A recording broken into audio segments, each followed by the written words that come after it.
ભાઈ લખે છે સાહેબ, એના દોહા અદભુત છે કે તું કાંધલજી કાટકો અને ફોજા અંગ ફેલે, અરે કાળ ઓત મીંડો કયો પછી ઘોડા યંગ ઘેરે. એની તો હામટી ફોજ હતી અને તારી પાસે 3 થી 4 ઘોડા, તો એમ કહે છે કે તું એ ફોજને ફરી વળ્યો. તું કાંધલજી કાટકો ફોજા અંગ ફેલે, કાળ ઓત મીંડો કયો, હે કાળો મેરના દીકરા, તારી મર્દાનગી કેવી કે આખી ફોજને ઘેરી લીધી. કાળ ઓત મીંડો કયો ઘોડા યંગ ભેરે, અરે હરમ્યું ઉતર્યું હરખથી કાંધલને જોવા કોઈ.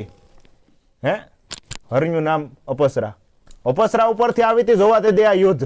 હરમ્યું ઉતર્યું હરખથી કાંધલને જોવા કોઈ, આ નાઘોરી વર નોય અવસર વર્યો તું એરડા.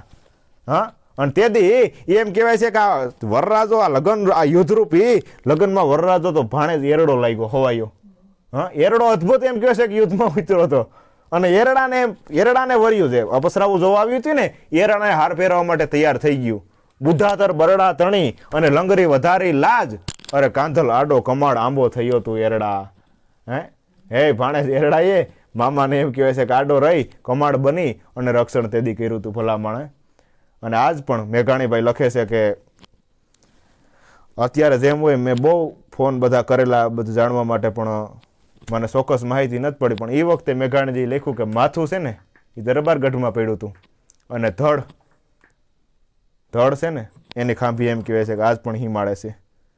એમ મેઘાણીજી એ વખતે લખ્યું છે. અત્યારે જે કાંઈ સમય છે કંઈ ખબર નહીં, પણ આ રીતે મેઘાણીભાઈએ.